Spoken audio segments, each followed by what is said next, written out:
আমরা দেখছি মোদী সরকার যখন নির্বাচনী হারে পতনের মুখে, তখন তারা তাদের পুরনো কৌশল বের করেছে। নিজের জনগণকে বিভ্রান্ত করতে যুদ্ধের উত্তেজনা সৃষ্টি করছে। তারা আজ পাকিস্তানকে লক্ষ্যবস্তু বানানোর হুমকি দিচ্ছে। আমি খুব স্পষ্ট করে দিতে চাই, পাকিস্তান কেবল পাকিস্তান নয়। পাকিস্তান আজ চীনের সামরিক মিত্র, চীনের কৌশলগত উন্নয়ন অবকাঠামো সম্প্রসারণের অপরিহার্য অংশ।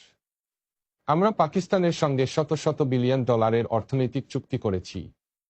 বেল্ট অ্যান্ড রোড ইনিশিয়েটিভের সবচেয়ে গুরুত্বপূর্ণ করিডর চীন পাকিস্তান ইকোনমিক করিডর, গওদর বন্দর থেকে কাশকর পর্যন্ত বিস্তৃত।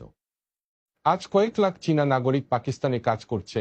তারা সে দেশের উন্নয়ন সাধনে সহযোগিতা করছে। পাকিস্তানের নিরাপত্তা মানে চীনের নিরাপত্তা। পাকিস্তানের অখণ্ডতা মানে চীনের অখণ্ডতা। আমি আজ মোদী সরকারকে সরাসরি হুঁশিয়ারি দিচ্ছি, যদি পাকিস্তানের বিরুদ্ধে কোনো আগ্রাসন চালানো হয়, তাহলে আমরা তাকে চীনের বিরুদ্ধে সরাসরি হামলা হিসেবে গণ্য করব এবং তার যথোপযুক্ত জবাব আমরা মোক্ষমভাবে দেব, নিঃসংশয়ে, নিঃশর্তে এবং সম্পূর্ণ দ্বিতার সাথে। মোদী, আপনি নিজের দেশের নাগরিকদের হত্যা করে মণিপুরে, আসামে, উত্তর পূর্বাঞ্চলে রক্তগঙ্গা বইয়ে ভোটের রাজনীতি চালাতে পারেন, কিন্তু মনে রাখবেন, প্রতিবেশী দেশগুলোকে আগ্রাসনের শিকার করার দিবাস্বপ্নের বাস্তবায়ন চীনের সামরিক, কূটনৈতিক এবং অর্থনৈতিক প্রাচীরে মুখ থুবড়ে পড়বে। আপনি সস্তা দেশপ্রেমের নামে জনগণকে বিভ্রান্ত করে পাকিস্তানে হামলার স্বপ্ন দেখাচ্ছেন। ভালো স্বপন দেখুন, কিন্তু মনে রাখবেন, সেই স্বপ্ন বাস্তবে রূপ দিতে গেলে আপনাকে কাশ্মীর ছাড়তে হবে, আপনাকে আসাম ও মণিপুর বাংলাদেশের হাতে ছেড়ে দিতে হবে, আপনাকে অরুণাচল প্রদেশের চীনের কাছে হস্তান্তর হবে।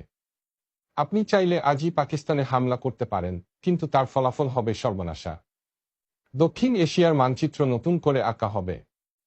পাকিস্তানের বিরুদ্ধে কোনো চক্রান্তের অর্থ হবে কাশ্মীরের সম্পূর্ণ স্বাধীনতা, বাংলাদেশের প্রাকৃতিক দাবিগুলোর পুনরুজ্জীবন এবং চীনের অরুণাচল অধিকার প্রতিষ্ঠা।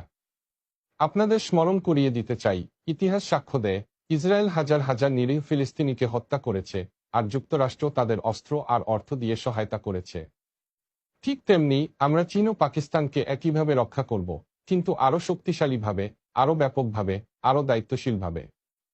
কিন্তু পাকিস্তান কোনো নিরীহ মানুষকে হত্যা করেনি। আমাদের প্রতিটি রক্তকণিকা আজ পাকিস্তানের প্রতি নিবেদিত। প্রতিটি সেনা, প্রতিটি প্রযুক্তি, প্রতিটি অর্থনৈতিক সহায়তা পাকিস্তানের সার্বভৌমত্ব রক্ষার জন্য ব্যবহৃত হবে। আমি আজ বিশ্ববাসীকে জানাতে চাই, পাকিস্তান একা নয়, চীন তার সাথে আছে। আপনারা যদি পাকিস্তানের দিকে 1 ইঞ্চি আগান, চীন 1 মাইল এগিয়ে আসবে। আপনারা যদি পাকিস্তানের এক সেনা হত্যা করেন, চীন তার বদলা 10 গুণে নেবে।